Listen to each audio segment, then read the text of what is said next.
We are live now, Vikram. All right, thank you.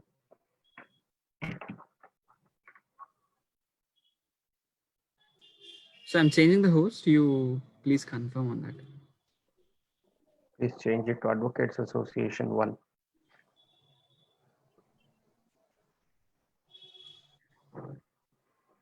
Can you Yes, check? I've got, yes. Okay, thank you.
Sir, it is 6 o'clock. Can we start the session, sir?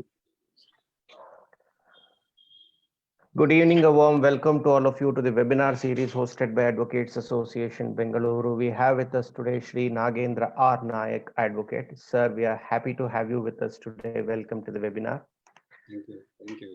It's now time for me to introduce today's speaker. Mr. Nagendra Nayak hails from Bhatkal district. After his primary education, Mr. Nayak obtained his bachelor's degree from Anjuman Arts and Science College, Bhatkal, and later moved to Bangalore.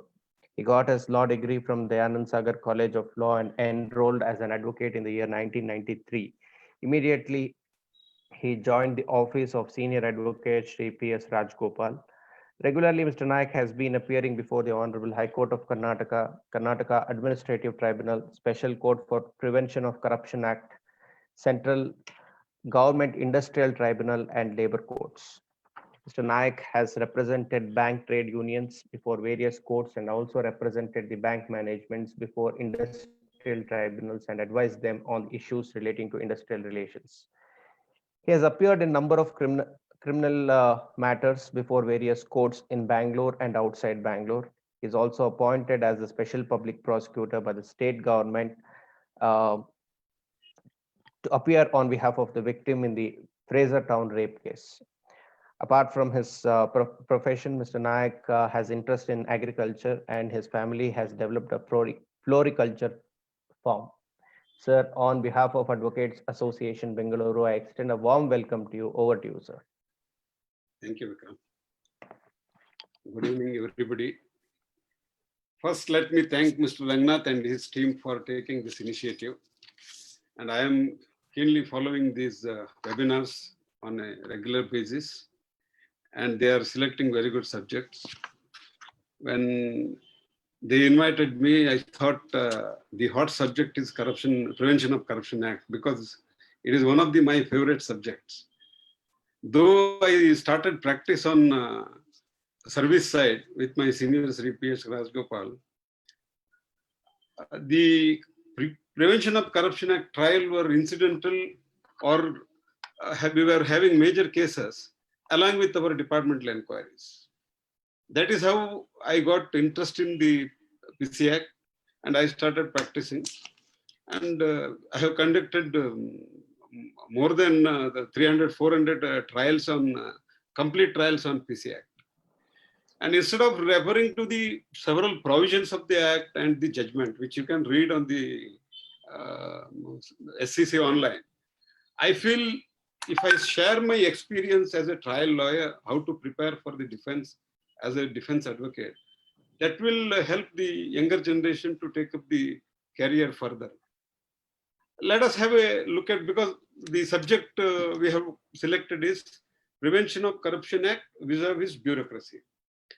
Bureaucracy is an integral part of PC Act, because unless there is a public servant, unless there is a bureaucrat or a politician, PC Act will not survive. See, there is both plus and minus, positive and negative things in the PC Act. And I would like to enlighten both the things, how the prosecution will take up the matters and how the defense will take up the matter and how the justice will prevail and what is to be seen at the end of the day and how we can curtail the corruptions. Just we will have let us have the brief of the background of the PC Act. You might have seen a lot of processions, protests, demanding special courts during Anna Hazare strikes, and each court has been granted additional 2 courts. They have granted additional finance for each state for combating corruption. These are one movement. If you look at the background, in India has seen 3 corruption acts. One is PC Act 1947 and PC Act 1988, and the major amendment to PC Act in the 2018. If you look at the date of commencement of the act, it is very interesting. Corruption is not started in India or Indian mentality as you find criticism every day. Corruption, if you look at the dates of the act, even prior to first PC Act 1947, that was enacted on 10th March 1947, even prior to independence. There was a provision under the IPC, because IPC was enacted in 1860, and in IPC section 161 to 166, we can find the very same provisions what we are finding in PC Act. From the 1860, even before the independence movement started in 1857, the corruption cases were available in India. That means it is an inherited legacy from the British administration. I will not say British administration, it is inherited from administration. Even if you go little behind that, ancient history, if the concept of transfer is invented by Chanakya, because why the transfer is inducted into the administrative law is to prevent misuse of power and to prevent what happens when a person is allowed to sit in a particular office for several years, the misdeed he has done in his office during his tenure will not come to picture. That is why the transfer was invented for the time immemorial. Even in ancient history, we can see that there were transfers. And the PC Act, it is not like unless other criminal law. It goes with the administrative law.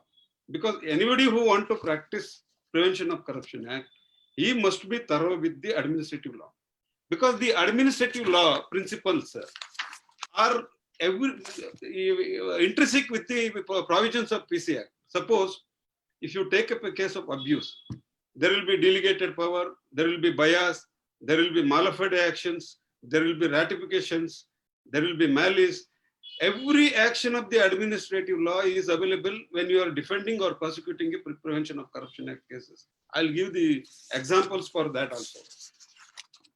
That is the reason what I am saying is PC Act and administrative law goes by side.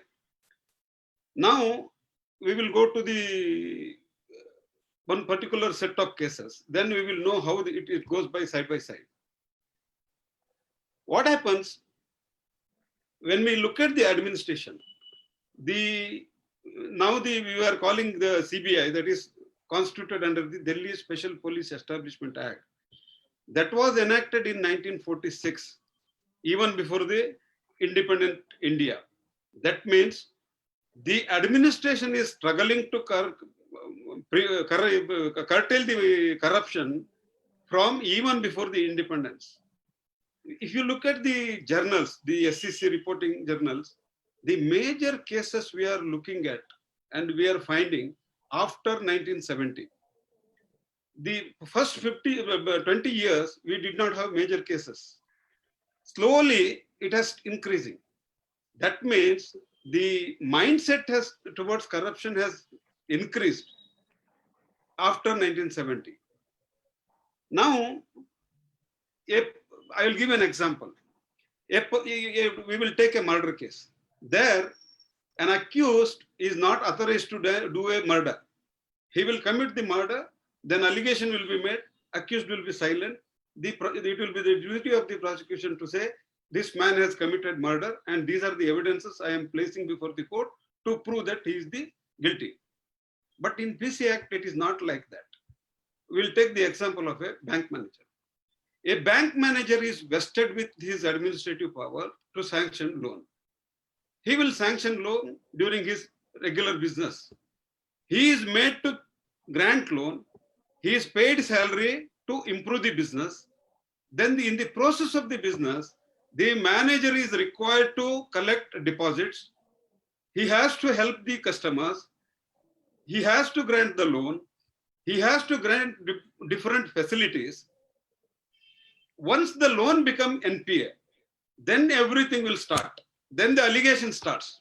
Then the vigilance will come into picture. First, the inspector will come. He will inspect the file. He will find out the loopholes. This application is not filled. You are not made pre-sanction inspection. You have not conducted post-sanction inspection. You have not complied this procedure. Then all this procedural law will come first. Then when they look at the procedures, then they will see whether there is a vigilance angle. Here the issue will come. Now you look at the definition of the misconduct under the PC Act. PC Act under section 13, what it says is, whatever the A, B, C, D, E, now it is not available because up to 18 it is amended. What I am talking about before amendment. Even now it is there, but it is in a different form. A, B, C, D, E, it says, if you do these things, it is a criminal misconduct. There is a difference between misconduct and criminal misconduct. Misconduct is liable for departmental action. The moment criminal is added to that, it is a case for prosecution under the Prevention of Corruption Act. When will we add misconduct, criminal misconduct? Then we will have to go to the definition of corruption. Ultimately, what is corruption? If you have to put it in a simple language, a dishonest intention is a corruption. What is dishonesty? Again, we'll have to go to section 24 IPC. What it says? It says causing wrongful loss, causing corresponding gain with a dishonest intention. Now, if you have to attract section 13(1)(d) or E for criminal misconduct, we will have to establish that there is a criminal mind, there is an intentional commission of crime. Now, I was talking about the bank manager. What happens? A bank manager who granted the loan in the normal course, he would have taken the application, he would have seen whether this project is viable at that particular moment and granted the loan. Some subsequent event will make the loan default, NPA. He will not be able, the borrower will not be able to pay the loan to the bank. Then the question will start, what was the role of the manager? Then the immediate thing the inspection department will make is, they will say the manager is at fault in granting the loan. Here the defense lawyer's question will come. I will give the few examples. Before that, the Prevention of Corruption Act will have only 3 types of cases. I will deal one by one, then I will go to the bank manager again. It will have 3 types of cases. One is trap. Trap is, everyone know, the complainant will submit the complaint. They will make every arrangement to trap the public servant red-handedly with 2 witnesses. One will be the shadow witnesses. He will go with the complainant and he will go to the site, so the office of the accused. He will witness the whole incident, whatever transpires there. Then they will make a recovery and put up a case. These trap cases will happen, according to my experience, only in 2 circumstances. The first circumstances is when there is an acute harassment of the public servant to the publics, then without unable to bear the harassment, they will go and lodge a complaint either to the Anti-Corruption Bureau or CBI, whichever organization is there. If it is central government, it is CBI. If it is state government, they will go to the Anti-Corruption Bureau. Now, there are another type of cases. The second type of cases are a case of victimization. I will give one or two examples. I have seen many of the cases, even public servant will not know why that particular complainant was against this particular public servant, why he was making hectic effort to trap him. One example I wanted to give is, I had one case from NCT, National Council for Technical Education. He was a desk officer. He was trapped. The money, he has not accepted the money. He has came to the accused who had nothing to do with the file. He had no power to sanction. He will come, complainant will come to the accused and say, sir, my file is ready and you have to upload it to the website and please take this money. According to the complainant's version, this accused will tell him, no, I will not accept it. You go and keep it beneath that plant, which is behind the building. He will go and keep it beneath that plant. 6 o'clock, this official will come. He will come and sit in the car. He will not take that money. Immediately, the complainant will come and remove that cash and go and keep it in the car. Immediately, CBI people will come and raid and they will collect the money, and red-handed, the right hand wash will come to red. That in every case, they will make it red. It will come red. What happens when this took place and they filed the charge sheet, and charge sheet came to me for defense? The first thing as a trial lawyer, what I do, it may help others. What I do is, I will prepare a synopsis and event, because trap case, there will be few events. I will prepare the events with timings. I started writing the events. I wrote how in a sequence, how it happens. And in all of the cases, invariably, nowadays, the prosecuting agencies are recording the voice. They will take out the mobile conversation with the accused as well as the complainant. But there will not be a voice recording. In some cases, there will be voice recording. In this case, there was a call records. In the call record, when I was going through, I could find immediately after the trap, he has called one particular person. Then I just scanned the numbers. Then this complainant has called one of the particular person. I just scanned the number and I could find a new number. I asked him, who is he? Then he started, that accused started dialing in his mobile. He found that it is his co-employee. Then I told him why he has lodged a complaint, why he is involved in this. Then he told me, this man, against him, I have lodged a complaint to my superior, stating that he is demanding bribe in my name, because he is a class 4 employee, and both of them are of the same name. In my name, he is demanding bribe from several publics who are coming to the office, and that has brought disrepute to me. That is why I have lodged a specific complaint against this man to the higher ups. Then I started scanning further. I could find there is a lot of conversation between this class 4 employee and the complainant. Then we started tapping with the location of the towers, where this man was there, what time he was there.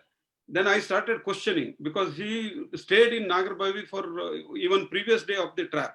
But in the complaint, what he has said, morning he has come from the Andhra.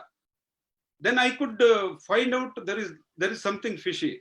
Then I started investigation on my own. I put up the specific defense.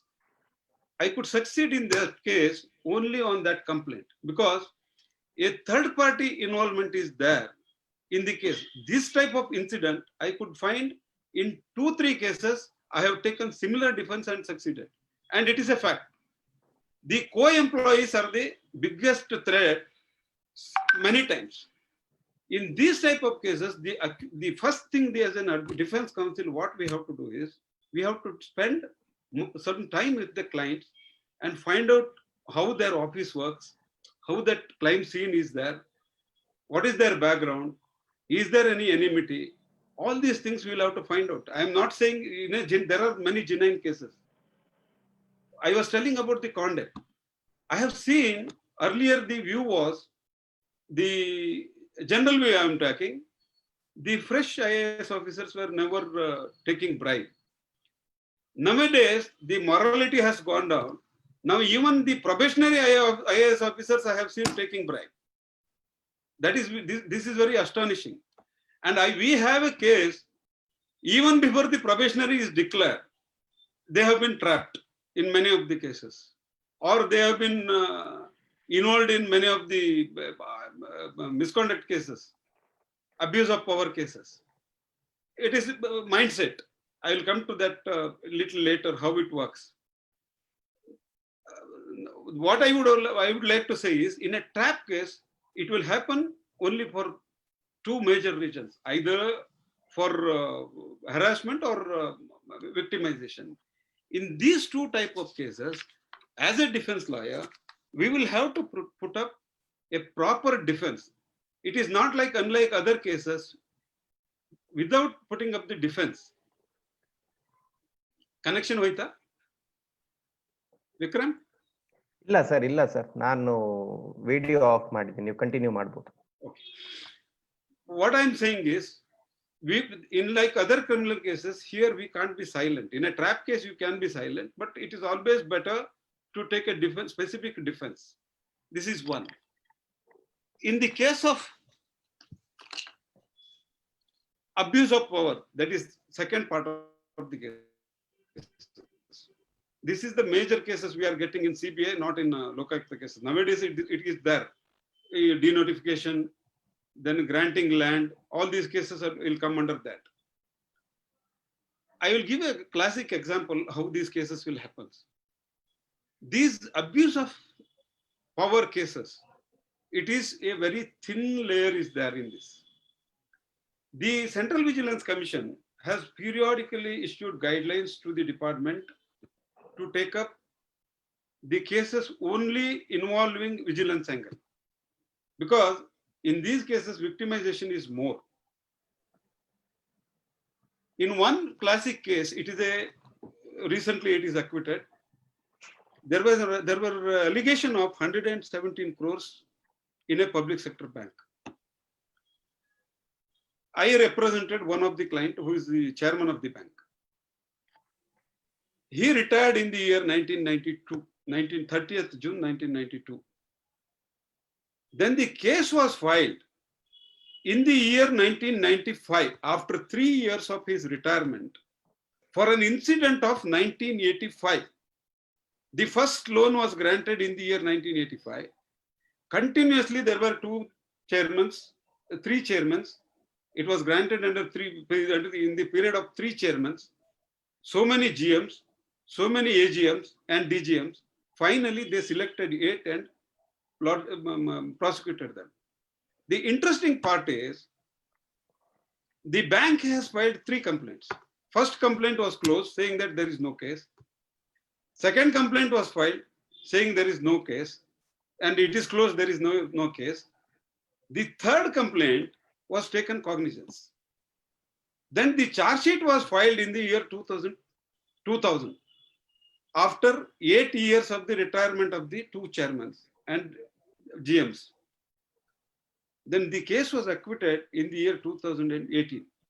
Because of the voluminous record, nobody was ready to take up that case. Look at the fate of those chairmen. Here, the interesting part is,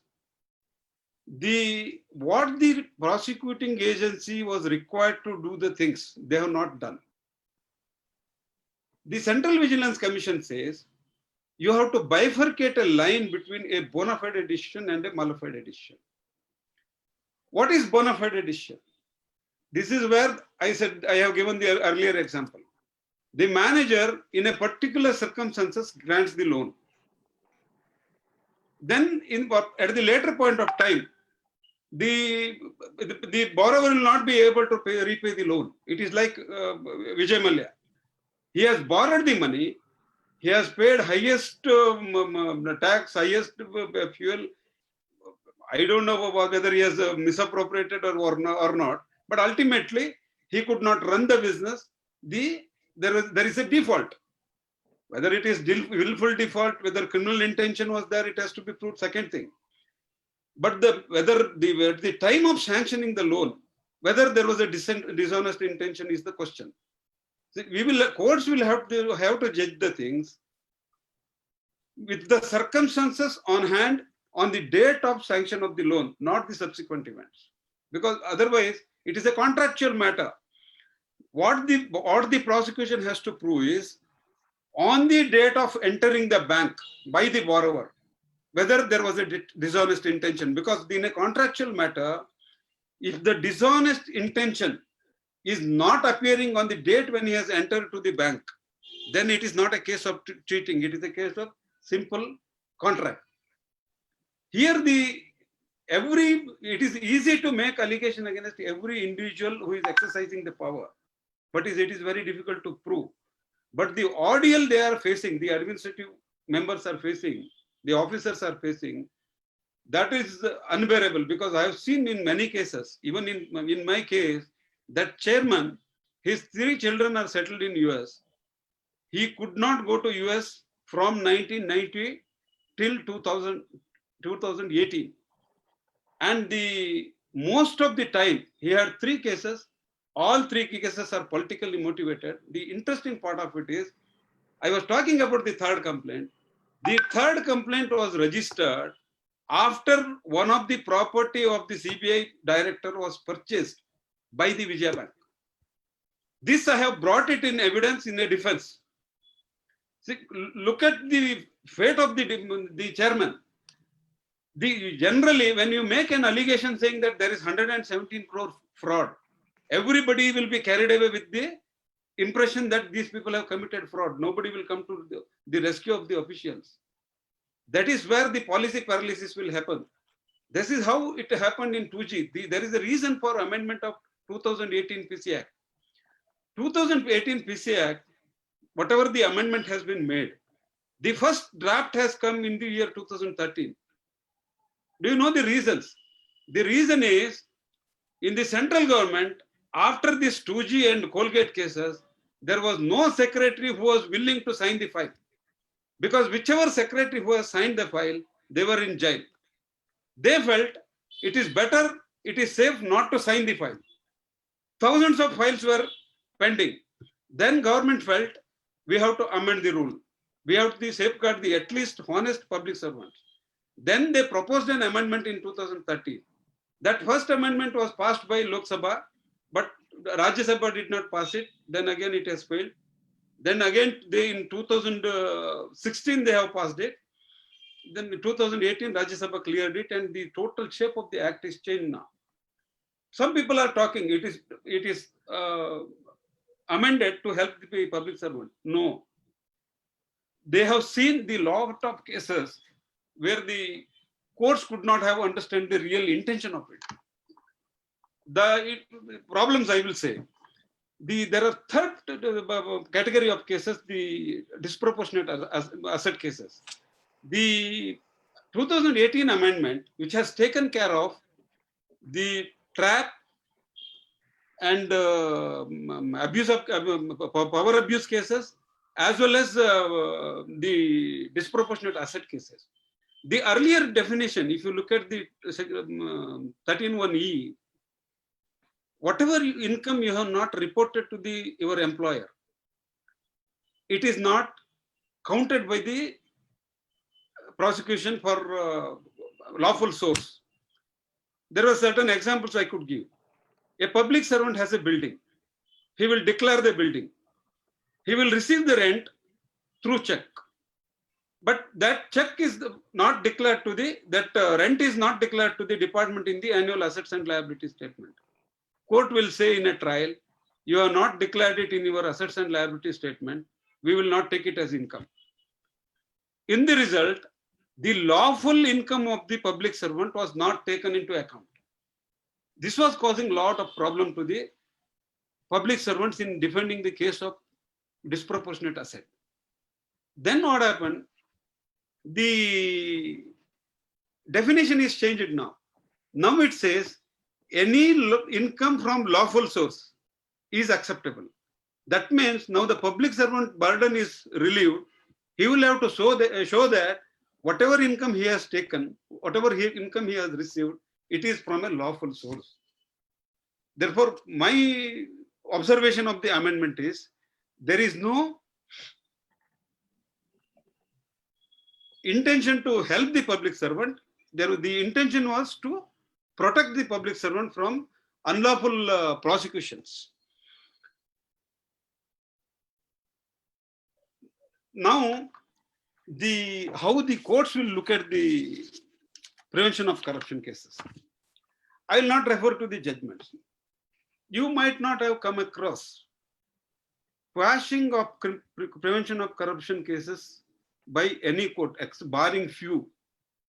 At the stage of discharge, courts are very reluctant to say, we will not consider your discharge application because it is a PC Act. In my view, as a defense advocate, I feel this causes a lot of injustice to the litigants. The preconceived notion is not correct in judicial dispensation system. One of my client, he is a junior of one particular advocate. One CBI files a prosecution. The allegation is they have filed one motor vehicle claim. That claim is fake. Accident has taken place somewhere. They have bought some injured person and made a fictitious claim. Therefore, it is a case of a false claim. The worst part of it is one of the junior working with him signed on the presentation form presented by so-and-so and signed it and filed it before the court. He has no role. He has not met the client. He has no intention to commit it. Senior, whether he did this cheating, fraud, whatever it is, let it be decided in trial. He is accused number 2. My argument before the court was, this man has done nothing except signing on the presentation paper to present it. He has no role. Please discharge him. But unfortunately, that was not done. The biggest loss caused to him is he was selected as Munsif. And he lost the opportunity to serve the judiciary. I'm not saying whether right or wrong, but at least for my view, that trial is not completed now. It is almost 5-6 years. The man lost the opportunity, and we cannot put the clock back and make him a Munsif again. It is his lifetime opportunity he missed. That is why what I am personally feeling is, if it is a case to be seen as a case, we have to go with the evidence. We have to analyze it, and if it is not a case for prosecution, you have to close it. Otherwise, this man will suffer it for several years. As I said with the public sector bank case, he lost his entire retired life in courts. In 3 cases were there, all 3 cases are acquitted. And every presiding officer looking at the records were worried, who will deal with it? This is so many cases, so many crores allegation. But at least there are good judicial officers. They have taken pain. They have, one judicial officer has heard this matter for almost a month. And because there were 8 to 9 accused, every day he heard it for full day, and he has taken pain and courageously he has acquitted it. And I am, at least for my experience, I feel it is a right judgment, and he has appreciated every fact of it. That is the reason those who are dealing with the Corruption Act, PC Act cases, I personally feel they should know how the bureaucracy works, how the bank works, how the public sector works. We have to sit in the chair of that officer and see, if I were given that opportunity to serve as a public servant, what I would have done, whether he has done it properly or not. Because it is not that whether that decision is right or wrong now. In a given circumstances, whether that judgment is right or wrong. Today that judgment may be wrong. That doesn't mean that he is corrupt. That is the reason I am saying bureaucracy and administrative law plays a major role in deciding the cases of corruption. And every advocate who wanted to practice in this field should be thorough with the administrative law. And I will give an example how the administrative law came into picture in this case. When this my client, he was about to retire on 30th June 1992, a board note will come to him saying that there is a customs going to auction the properties of the company. We have to pay around 50 crore amount to the customs duty, and the company has no money. The customs duty is not paid. The whole property will be auctioned, and the company's whatever loan is given by the bank, that entire loan will be wiped out. Then it is a Hobson's choice. He has to decide either this way or that day. He was on the verge of retirement because that is the day on which he retires. Then what did he do?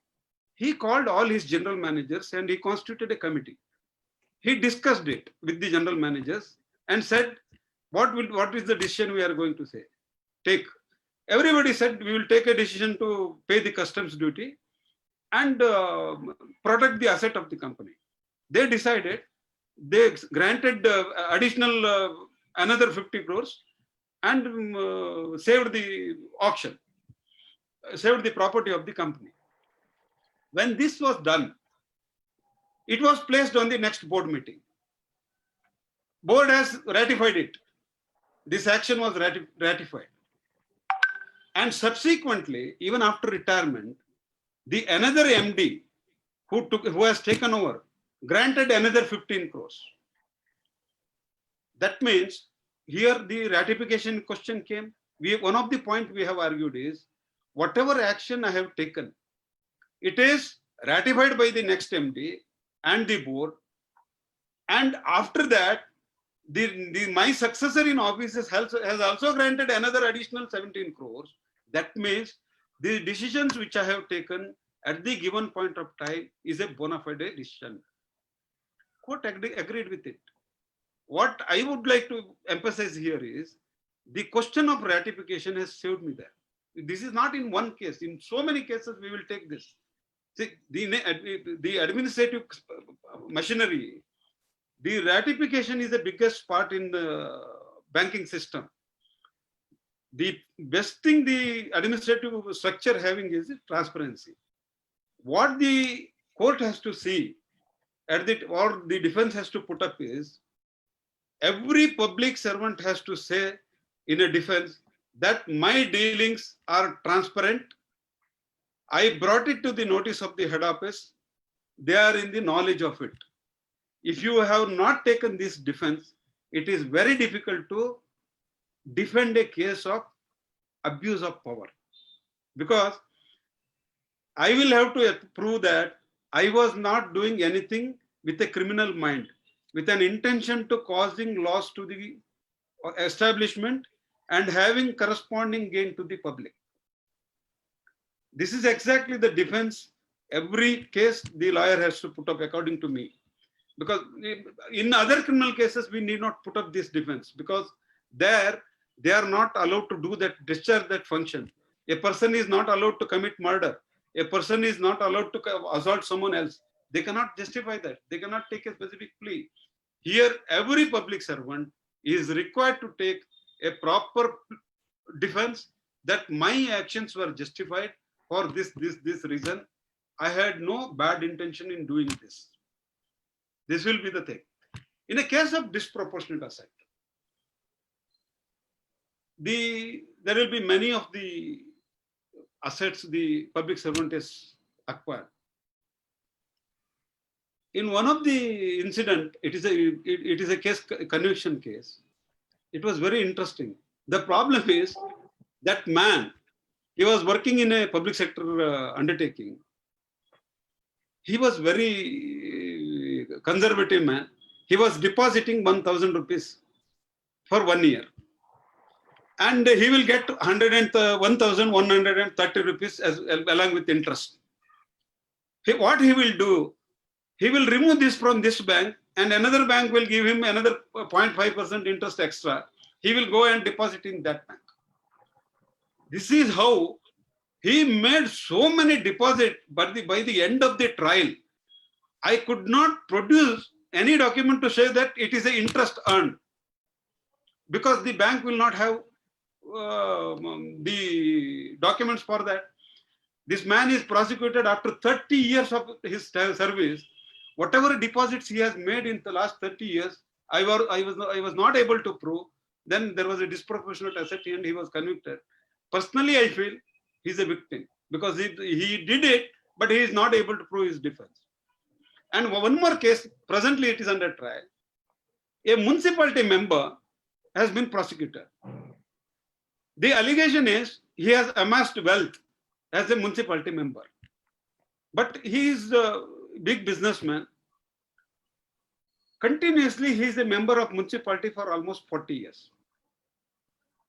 When the notice was issued by ACB, I wrote a reply to the ACB. All right, he is a public servant according to your definition, but tell me under which law he is supposed to declare the asset, because as per the section 13(1)(d) of 13(1)(e) of the PCA Act, he should declare the asset as per the law applicable to the public servant. Now, my question is, the Representative of People Act is not applicable to him. Then the conduct rules is not applicable to him. There is no law which mandates municipality member to declare his assets. But unfortunately, they have not said, they have not given any reply. They filed a charge sheet. Now the question is, he was not aware I should maintain an account for my deeds, and after 40 years, I will face this prosecution. Now, after 40 years, he is facing the prosecution, but where is the document to prove? If I give an application to the bank to give me past sheet of last 40 years, bank says we have no records. Income tax says we have no records. This is the problem they are facing. These are the practical difficulties. Here, if the CBI is given the choice of prosecution, they are doing it professionally, because the prosecuting agencies also will differ. What they will do, they will take the entire period. They will select a particular period where the asset is amassed in a disproportionate way, and they will select that particular check period as a check period. It may be 5 years, it may be check period 10 years, and they will tell, in this period you have amassed wealth and you disprove this. Then it is easy. He can put up the defense because it will be nearer to the raid. But in Lokayukta and ACB, they will take from the day one. If the public servant has joined in 1970, they will take the check period from 1970 till his retirement. It is very difficult to prove. These are all the defense problems faced by the public servant. That is the reason, to avoid this 2018 amendment has come. Now, there are a lot of cases on sanctions. I don't want to touch those cases, those issues, and refer to the sanctions. Time given to me is 1 hour. I feel almost it is 45 minutes. Vikram, will we continue or will we go with the question and answer session? Please continue till 7 o'clock, sir. Post 7 o'clock, we can go ahead with the Q&A session. Okay.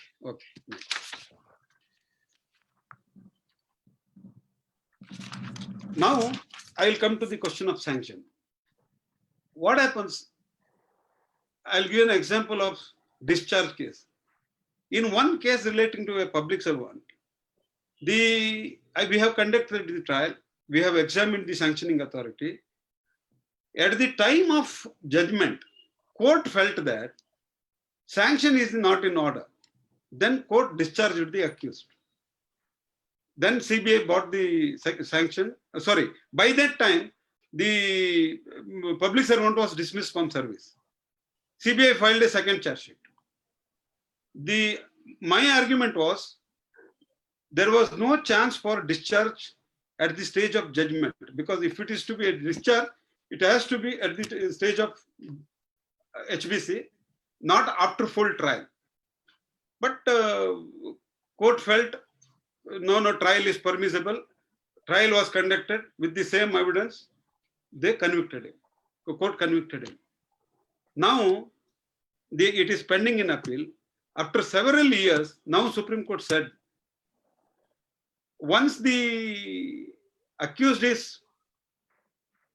trial is completed, the issue of sanction cannot be decided at that stage.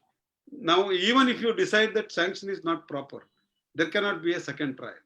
But look at the ordeal of the man who has faced twice the trial. Almost, this is the case of 1995. The first acquittal was in 97.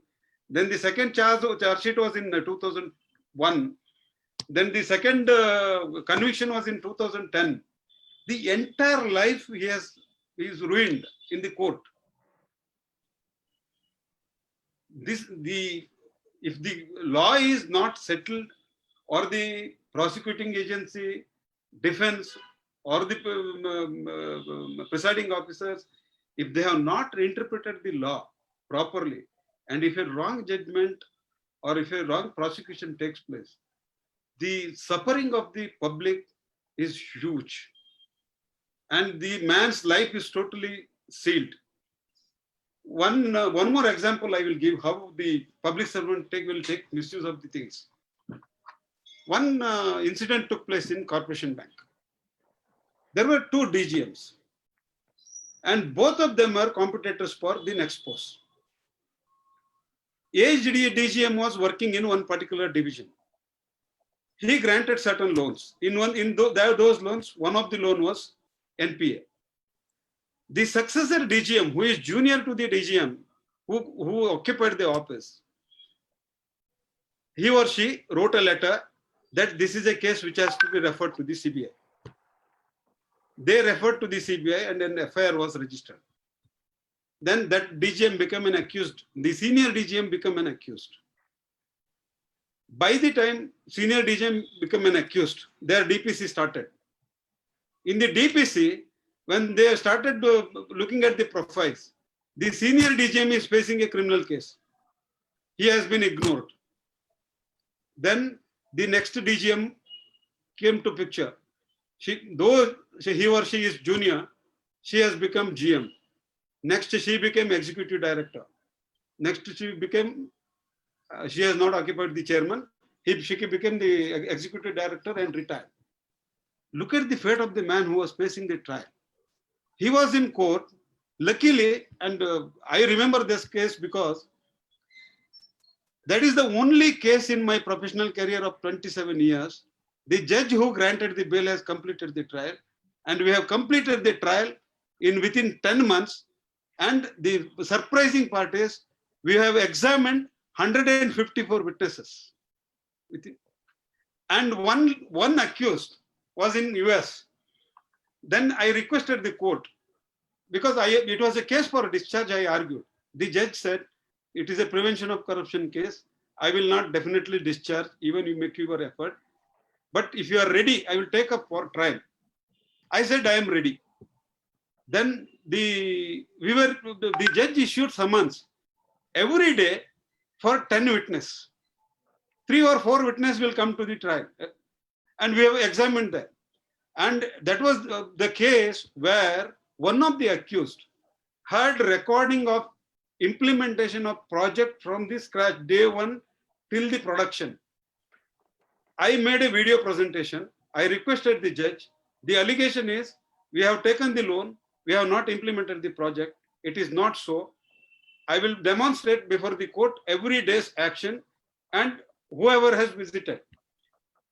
I started playing video, and every witness, many of the witnesses, those who have gone for inspection, they were before the court as the witnesses. Then I have shown this witness has appeared before visited the site on so-and-so. He has submitted a report like this, and this is the report. And there were some wrong report also that we could show that it is a wrong report. And ultimately, I called the accused thrice. That girl, who was one of the accused, came to the court on the first day of appearance for executing the bail bond, on the second day of appearance for executing the, for the charge, and third date for 313, and last for judgment. And only 4 times. And this judicial officer was so considerate when I told him she has recently married, the husband do not know that the CBI case is pending. And if you insist the presence every day, and he will know, there may be problem in her personal life also, because she is one of the borrower. Then he said, all right, we will protect her interest. You keep her present only when it is required. I called her 4 times in a year from US only to attend the case. And later I came to know this was a case where twice the IO as well as the prosecuting agency has requested for closure, but only for statistical purpose this case was filed. Look at the damage caused to the accused. There are 10 accused. They were continuously appearing, leaving all their job. The main accused lost his opportunity to become ED of a bank. And by putting a false case, the man who or lady who is not eligible to become the promotion, she got the promotion. They become these public servants become the victim of the total system. That's why what I would like to say is, if the judiciary is not vigilant to bifurcate, or if the administration or the senior administrative officers are not vigilant or honest in doing their things, there will be a lot of problem for the bureaucrats, even for honest bureaucrats. I am not talking about the corruption. There are cases, there is a straightaway cases will be there. I will give an example of corruption. One bank manager opened an account. He transferred all monies to his share account. He traded every day, lost 6 crores. He came with a charge sheet to me and said, sir, they have given charge sheet to me. I asked him, will you expect the award from them for having whatever you have done? They have done the right thing. Then I told him, this is not a case defendable. And I sent the file because everything he has done on record, that from this account to that account to this account, and the money trail is clearly visible. This is not the case where we can defend. Really, we can defend the cases where the public servants are victims. Their fate is well known to the only defense side. You have to look at their fate. They will be dismissed at the middle age, at the 45 or 50. They will not have employment, and many of them are dismissed on the date of retirement. I can give a number of cases on the date of retirement they have been dismissed. These are the cases. This will happen because we are not aware about the law. We are not aware about the profession. It is not we means not the advocate. The persons who are discharging the power of prosecution or power of the vigilance, all those people, they will have to read the vigilance manuals, vigilance things. They will have to try to bifurcate the bona fide decisions. Only then a real cases will come for prosecution. Otherwise, what happens? There will be a lot of allegations in public. You might have seen. There will be a lot of acquittals. It is not just acquittals. The cases will be like that. One of the judge observed for catching a rat, you are digging the entire mountain. This is what he has observed in one case. Many of the cases we have seen, without making proper diligence, they will initiate the prosecutions. Therefore, what I am saying is, now we will go to the Corruption Act, the existence of Corruption Act again. I was telling from ancient time till now, the Corruption Act is in force. And India is not only the country. You see the World Corruption Index. Every country has corruption, including US, Australia, and New Zealand. We should not say that India is corrupt, because that is, we are degrading ourselves. What I am saying is, it is not like allopathy and Ayurvedic. we should not use allopathy. What we are using is allopathy. We have to go for Ayurvedic. We have to treat the root cause for corruption. What is the root cause? A greedy mind. Now, unless, it is my personal experience, what I have felt, unless we train the younger generations from their childhood, giving them moral education. Now, during our period, there was at least one period for moral education. Now, I think it is not there in syllabus.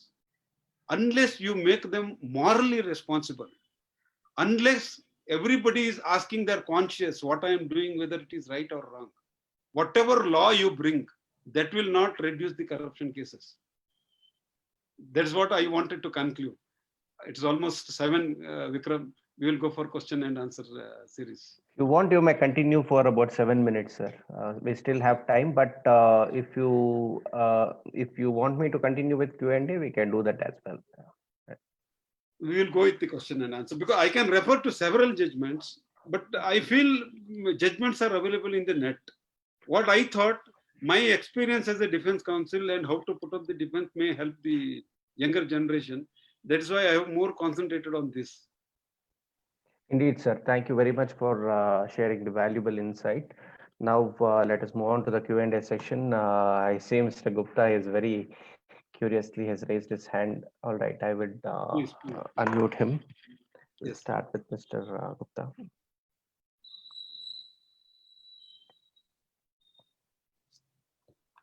Sir, I have unmuted you. No. Thank you, Trivikram. Thank you, sir.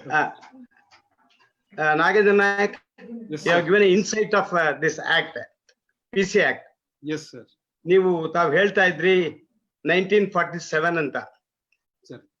ನನಗೆ ನಮ್ಮ high court ನಲ್ಲಿ chief justice ಆಗಿದ್ರು DM Chandrashekhar ಅಂತ. Yes, ಅವರೊಂದು association ಬಂದು ಒಂದು ಭಾಷಣ ಮಾಡ್ತಾ ಇದ್ರು. ಅಕ್ಬರ್ನ ಕಾಲದಲ್ಲಿ ಮೊಘಲ್ ಅಕ್ಬರ್ನ ಕಾಲದಲ್ಲಿ ಅವನ ಕ್ಲೋಸ್ ರಿಲೇಷನ್ ಒಬ್ರು ಇದ್ರಂತೆ. ಅವನ್ he was making the money. ಎಲ್ಲಾರು ಅಕ್ಬರ್ನ ಹತ್ರ ಹೋಗಿ ಕಂಪ್ಲೇಂಟ್ ಕೊಡ್ತಾರೆ, ಇವನ್ ನಿಮ್ ಬಹಳ ಕಷ್ಟ ಕೊಡ್ತಾ ಇದ್ದಾನೆ, ಹಂಗಾದ್ರೆ ಅವ್ನ್ ದೂರ ಹಾಕಿ ಒಂದು ಸಮುದ್ರದಲ್ಲಿ ನಿಲ್ಸಿ ಅವನ್ನ ಅವ್ರಿಗೆ ಏನು ತೊಂದರೆ ಕೊಡದಾಗಿರುವಂತ. ಅವನ ಅಲ್ಲಿ ಬರೋ ಹೋಗೋ ಹಡಗ್ಲಾಗಲ್ತ ದುಡ್ಡು ವಸೂಲಿ ಮಾಡದಂತೆ. ಆದ್ರಿಂದ ಈ ವಸೂಲಿ ಮಾಡೋದು ಅವ್ರಿಗೆ ಬಂದ್ಬಿಟ್ರೆ ಅವ್ರಿಗೆ ಎಲ್ಲಾದ್ರೂ ಇರ್ಲಿ ಬಿಡೋದಿಲ್ಲ ಅವರು. ಈವನ್ ಮಹಾಭಾರತದಲ್ಲೂ ಇದೆ, ಇದೆಲ್ಲ ಕಥೆಗಳಿದ್ದೇ ಇದೆ. ಇವಾಗ ನೀವ್ ಹೇಳ್ದಲ್ಲ 1.2 ಮೊರಾಲಿಟಿ, ಅದು ಮೊರಾಲಿಟಿ ಬಂದ್ರೆ everybody we can save. But ಕೊಡೋರ್ಗೂ ಇದಾರೆ, ತಗೊಳ್ಳೋರು ಇದಾರೆ, ಇಬ್ಬರದು ತಪ್ಪಿದೆ. It is not one sided, but is not only official. ಇವ್ ನಮ್ಮ ಹತ್ರ ಬೇಗ ಕೆಲಸ ಆಗ್ಬೇಕಾದ್ರೆ ನಾವು ಕೊಡ್ತಾ ದುಡ್ಡು ಕೊಡ್ಬಾ ಈಗ ನಾವು ಮಾಡಿಸ್ಕೊಳಪ್ಪ ಅಂತಾರೆ. ಫೀಸ್ ಕೊಡಕ್ ತೊಂದರೆ ಇದ್ ಮಾಡ್ತಾರೆ, ಲಂಚ ಕೊಡಕ್ ಮುಂದೆ ಬರ್ತಾರೆ. That is the attitude of our public. So we have to first we have to develop with the client. ಎಲ್ಲರಿಗೂ ಹೇಳ್ಬೇಕು. ಇವಾಗ ನಿಮ್ಮ ಕೋರ್ಟ್ ನಲ್ಲಿ ಫೈಲ್ ತೆಗಿಬೇಕಂತ ಏನ್ ಮಾಡ್ತೀರಾ ಎಸ್ ಅಲ್ವಾ ಸರ್? ನೀವ್ ಹೇಳಿ. ಇದಾರೆ, ಅಲ್ಲೂ ಆನೆಸ್ಟ್ ಇದಾರೆ ಸರ್. ಎಷ್ಟೋ ಜನ ದುಡ್ಡು ಹೇಳ್ತೀನಿ ಕೇಳಿ. ಕೆಲವರು 5 ರೂಪಾಯಿ 10 ರೂಪಾಯಿ ಅವನೇ ಸಿಗಾಕೊಳ್ಳೋದು, ಅವ್ನ 5 ಕೋಟಿ 10 ಕೋಟಿ ಸಿಗಾಕೊಳ್ಳೋದಿಲ್ಲ. This is also the background ಇದೆ ತಪ್ಪು ಇದರಲ್ಲಿ ಇರೋದು. ಐ ಥಿಂಕ್ ದಿ ಲೆಜಿಸ್ಲೇಚರ್ಸ್ ಅವರೇ ಬಿಡಿ, ಪೊಲಿಟಿಷಿಯನ್ಸ್ ಅವರೇ ವರ್ಕ್ ಮಾಡ್ತಾರೆ, ನಾವೇನು ಮಾಡಕ್ಕಾಗೋದಿಲ್ಲ. ಅಲ್ಲಿಂದಲೇ ಸ್ಟಾರ್ಟ್ ಆಗುತ್ತೆ ರೂಟ್ ಕಾಸ್. ರೂಟ್ ಕಾಸ್ ಅದಕ್ಕೆ ಹೇಳಿದ್ದು, ಮೊರಾಲಿಟಿ ತಂದು ನಾವು ಅವ್ರನ್ನ ಮನುಷ್ಯರನ್ನಾಗಿ ಮಾಡದೇ ಇದ್ರೆ it is difficult to prevent corruption ಅಂತ. Sir I agree with you sir. First ನಾವು ಚೇಂಜ್ ಆಗ್ಬೇಕು ಸರ್. ನಾವು ಚೇಂಜ್ ಆಗ್ಬೇಕು. ನಾವು ಕೊಡಲ್ಲ ಅಂತ ಹೇಳ್ಬೇಕು ಸರ್, ಆವಾಗಲೇ ಸರ್ ಹೋಗುತ್ತೆ ಸರ್. ಈಗ ಏನಾಗುತ್ತೆ, ಈಗ ಒಂದು ಪಾರ್ಟಿಯಲ್ಲಿ ಗೆದ್ದು ದುಡ್ಡು ತಕೊಂಡು ರಿಸೈನ್ ಮಾಡಿ ಹೋಗಿ ನಿಂತ್ಕೊಂಡಾಗ ಇನ್ನೊಂದು ಪಾರ್ಟಿಯಲ್ಲಿ ಗೆದ್ದು ಜನ ವೋಟ್ ಹಾಕ್ತಾರೆ ಅಂತಂದ್ರೆ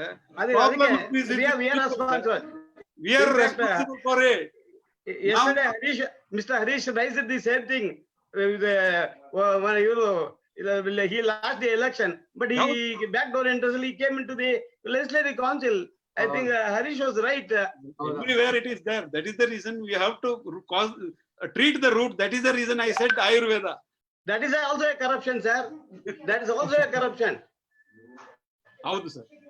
Okay, thank you, Nagendra. Thank you, Harish. Thank you. Namaskara, sir. Excellent presentation. Sir, Satnarayan Gupta ಅವರು ಹೇಳಿದಂಗೆ ರಿಯಲ್ ಎಸ್ಟೇಟ್ ಅಲ್ಲಿ ಅವರು ಇದ್ದಾರೆ, ನಾನು I am also doing for builders and thing. ಲಂಚ ಕೊಡಕ್ ಸಬ್ ರಿಜಿಸ್ಟರ್ ಆಫೀಸರ್ ರೆಡಿ ಇರ್ತಾರೆ, ಲಾಯರ್ ಫೀಸ್ ಕೊಡಕ್ ರೆಡಿ ಇರಲ್ಲ. So I want to share with you one more incident. I had the opportunity when 2013 amendment bill was being tabled. It went before the select committee of the Rajya Sabha. I had the occasion to send my comments at the behest of another organization sitting in Delhi, who had asked me for my comments on this particular draft bill to be forwarded to the select committee, in which I had mentioned two definitions to section 7 and 8 when it was to be amended. One is coercive bribe giver and Yes. the other is collusive bribe giver anta. Yes.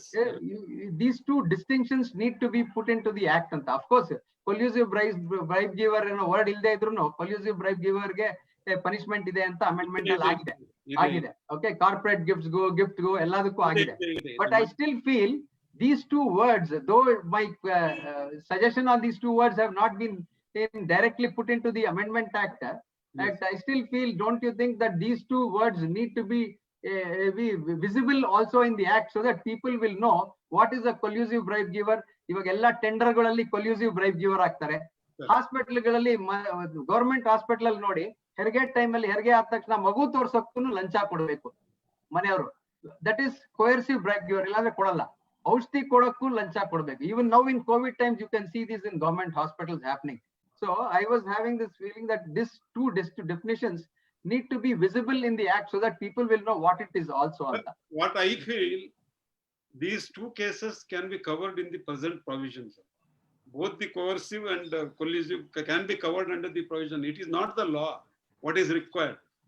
That is the reason I said, unless you make up your mind that, at least let me be honest, we will not be able to stop it. And I will tell you, see, if you look at the mankind, this corruption is started with the mankind and end with mankind.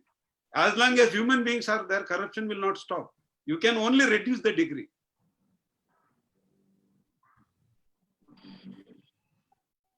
Voice mute agide. Sir, your voice is muted. We are not able to hear you. ಮನೆಯಿಂದ ಶುರು ಆಗುತ್ತೆ. Charity begins at home ಅಂದಂಗೆ ಮನೆಯಲ್ಲಿ ಮಗು ಹೇಳಿ ಮಾತು ಕೇಳಲ್ಲ, chocolate ಕೊಟ್ಟು bribe the child also. So this is how the corruption starts from home also. Correct. Thank you, sir. Thank you. Thank you, sir. Thank you, sir. Mr. Puttige Ramesh, sir, you can go ahead with your question. Thank you, Trivikram. Namaskara, Nayak. So, Mr. Nayak, under the PC Act, who should start the proceedings? Under section 13 says, the ACB can take action under like this, and they can start on their own or on a complaint. The complainant can be government also. Sir, government can be the complainant. Yes, government can be the complainant. But can the government say, you take action under these provisions? To whom? To the ACB. You inquire, you look into the matter and Definitely, sir. Definitely they can, because it is like a suo motu complaint. No, government initiates the proceedings and gives a complaint to the ACB. Yes, sir. ACB, they say, you look into the matter and then take action under these provisions. Sir, it will happen. ಯಾಕೆಂತಂದ್ರೆ ಈಗ ನೋಡಿ, I will give an example.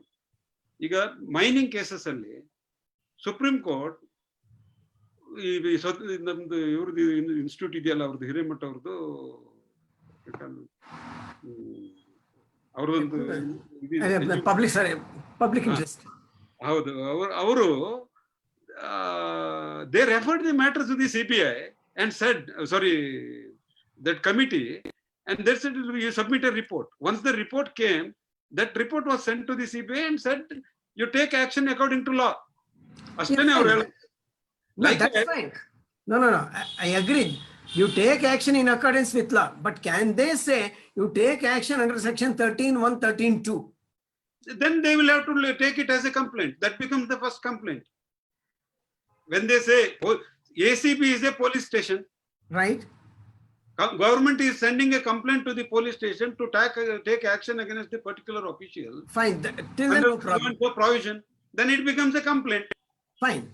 But there in the complaint, they say, look into the matter and then take action under 13(1) and 13(2). 1C and 2. Yes, So they can say you look into the matter and say sir. Now what happened? take action, register a case under 13 1C and 13 2. Yes. ತಗೋಬಹುದು sir. It becomes a complaint ಅಷ್ಟೇನೆ. See, CRPC ನಲ್ಲಿ the ACB is a police station. They don't have separate status. They have to function under CRPC.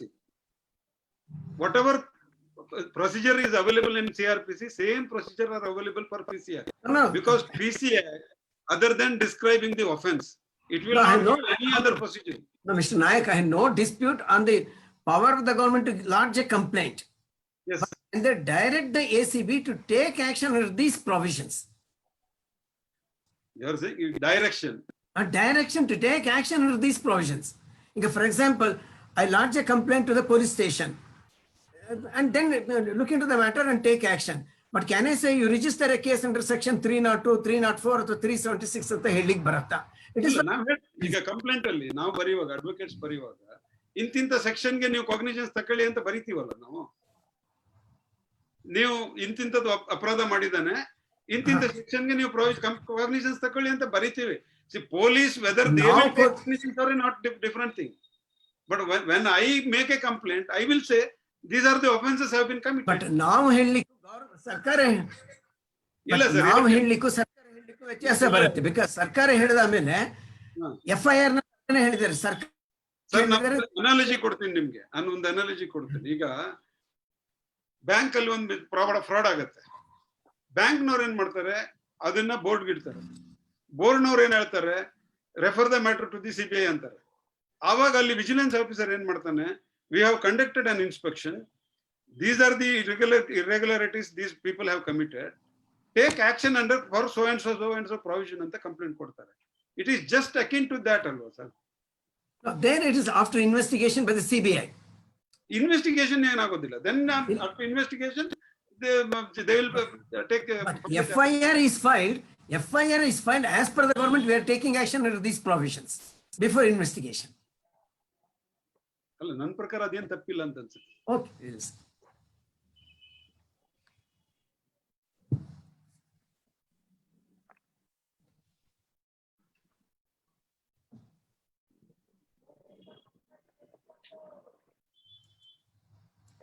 Thank you, sir. I think there was some technical issue in between. I'm not sure if you are able to hear me. Could you please confirm that to me? I can hear. Oh, all right. I think the question posed by Mr. Putige Ramesh is answered. If that is the case, then we can go ahead with Mr. Venkat Narayan. I lost the connection in between, so I don't know what happened. So if that is the case, we can go ahead with Mr. Venkat Narayan. I have unmuted you, sir. Please go ahead with your question. Sir ನಮಸ್ಕಾರ sir, ನಾ Venkat Narayan sir. Venkat sir ನೀವು ayurvedic ಅಂತ ಹೇಳಿದ್ರಿ, root ಅಂತ ಹೇಳಿದ್ರಿ. So it is a very broad philosophical moral approach ಅದು. Can you ನಮ್ existing system ನಲ್ಲಿ law is a minimum of morality ಅಂತಾರೆ.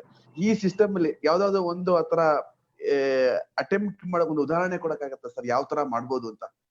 ಏನ್ ಕರಪ್ಷನ್ ಇದನ್ನ ಕಡಿಮೆ ಮಾಡ್ಬೇಕು. ನೀವು ಇದು ಅಲೋಪತಿ ಆಗಲ್ಲ, ಇದು ಆಯುರ್ವೇದಿಕ್ಕೆ ಹೋಗ್ಬೇಕು ಅಂದ್ರೆ ಆಯುರ್ವೇದಿಕ್ದು ಯಾವ್ದಾದ್ರು ಒಂದು ಉದಾಹರಣೆ ಸರ್? ಬಟ್ ನಂದು ಏನು ಅಂತಂದ್ರೆ ನಾನು ಹೇಳ್ತಿರೋದು, ಹಾ ಸರ್, ಈಗ ಏನ್ ಕೇಸಸ್ ನಾವು ಅಬ್ಯೂಸ್ ಆಫ್ ಪವರ್ ಕೇಸಸ್ ಅಂತ ನಾವು ಕೋರ್ಟಿಗೆ ರೆಫರ್ ಮಾಡ್ತೀವಲ್ಲ, ಹಾ ಸರ್, ಅದನ್ನ ರೆಫರ್ ಮಾಡೋ ಮೊದಲು ಸ್ಕ್ರೂಟಿನಿ ಲೆವೆಲ್ ಸಾಕಾಗ್ತಿಲ್ಲ ಅಂತ ನನ್ಗೆ ಅನಿಸ್ತಿದೆ. That is the reason we are getting more cases to the court that will overburden the court. Okay. In the result, even you have participated in several trials. You know how the things happens. Correct, sir. Correct. ಅಲ್ಲಿ ಏನಾಗುತ್ತೆ, most of the time is wasted on unnecessary things. ನಿಮ್ಗೆ ಗೊತ್ತಿದ್ದಂಗೆ Jindal chairman ಅನ್ನು ಕರೆದ್ರು. Correct, sir. Correct. What was the necessity? ಅವ್ರು ಅಲ್ಲಿಂದ chartered flight ಅಲ್ಲಿ ಬೆಂಗಳೂರಿಗೆ ಬಂದು ಬೆಳಿಗ್ಗೆಯಿಂದ ಸಂಜೆವರೆಗೆ ಕೋರ್ಟ್ ಅಲ್ಲಿ ಕಾಯ್ದು ಕೊಟ್ಟಿರೋ ಎವಿಡೆನ್ಸ್ ಏನು, ಈ ಲೆಟರ್ ಅಲ್ಲಿ ಏನಿದೆ ಅಂತ ಪ್ರಾಪರ್ ಆಗಿ ಆಗಿದ್ದಿದ್ರೆ things could have, you can filter only strong cases, you can put up for trial and get the proper conviction. That's what I am saying. Right, sir. Thank you. We have Mr. Parameshwar. Then the fear will. Mr. Nayak. Yes, sir. I have two queries. One is regarding the police officer registering the case under section 13E of the Prevention of Corruption Act, taking an authorization under section 17 of the Prevention of Corruption Act, continuing the investigation and filing the charge sheet. So that means officer starting right from the registration of the complaint till the filing of the charge sheet. Then what is your take on the recent judgment of the Apex Court in Mohanlal's case? In reference to the officer conducting the investigation and filing the charge sheet. Question correct under section. One day officer right from the beginning, they got by this Mohanlal's case, wherever there is an adverse inference, then it should not be done by the same officer, registration of the complaint till the filing of the charge sheet. Yes. So now what is your take on that? PC actually, the reason they say, yes, for 13(1)(e) authorization from SP is required. Correct. SP is required because the protection is granted to have higher level of responsibility. That is the reason the man who is submitted the source report is not authorized to investigate. The man who registered the FIR is not authorized to investigate. Usually, by a specific order, a third officer is given to maintain the independence. Okay. Okay, that's fine. Now, my second query is, what is your take on 17A, the new insertion, section 17A of the PC? I feel it is required. I feel it is required because that is the reason I said, when I was answering Venkat Narayan's question. See, when you start prosecution, you are playing with the life of a public servant. You have to have the higher responsibility, higher degree of scrutiny, and you have to avoid all these marginal cases. You have seen so many cases gets acquittal. Why? See, one of the cases where you and me have appeared, correct, the two public servants are acquitted. Why? They are not aware. One is Bengali, one is Tamilian. You are requiring them to read the Kannada document. See, they have taken opinion of an advocate. They have taken the opinion of a valuer. And there is no procedure or there is no method where they can find out whether this property is mortgaged to someone else. And the only man who knew that document is fake is the man who submitted the document. Correct. See, they had used a little bit of common sense and find out whether the officers will be able to read this document, which is in Kannada. Then they could have avoided those two officers. Look at their fate. And they have lost the promotion. They had to be before the court for almost 10 years. And they lost their career. Ultimately, it is ended in acquittal. Don't you think it becomes a mini investigation itself? They have to do it, according to me. They have to do it. Because when you are playing with the life of a person, you have to do a mini investigation or mini small inquiry to find out the reality and go. Then what happens? Even the prosecution, they will get more convictions. Their credibility will be more. Yes. First thing you have seen, and I have also seen, majority cases, they file for statistics. Once they file an FIR, whatever by the method, they will try to file a charge sheet. Why they should adopt that? If they feel there is no case, they should file B report. Why they should worry about the press? Correct. See, many of the administrative agencies, whether it is police or judiciary, they are afraid about press. What I feel, they should not worry about press. They should write to their conscience. Then only the real thing will come out. Yes, I think I got the answer. Thank you. Right, sir. Thank you so much. We can have one last question. I think we have our secretary who is raising his hand. Yes, sir. Please go ahead with your question. Good evening, Nayak sir. Good evening. It's very wonderful insight to the act. Thank you. And the procedure involved. My only question would be, a complainant will not appear before the prosecuting authority in spite of many reminders. Yes. What will happen to that case in spite of it? My feeling is In a trap case. In a trap case. Yes. Even then, it will be difficult for the prosecution to establish, because in a trap case, it is a watertight case for prosecution. they will have to establish both the demand, acceptance, as well as work pending. Unless the demand is established, there may be a person, another witness, the shadow witness. If his evidence is credible, I think in the absence of the complainant also can. But the court is to be very, very reluctantly accept that evidence, because unless the prosecutor has not supported the case of the prosecution, the complainant has not supported the prosecution, the demand cannot be established. Okay. Shadow witnesses are there, in fact. Yes. Thank you. Thank you, sir. Indeed, it was a very informative session. So we have come to the end of the session. So it's time to say thank you to you. And on behalf of Advocates Association Bengaluru, I extend my heartfelt thanks to you. Thank you so much, sir. Thank you very much. And now we'll be logging off the session. Thank you so much.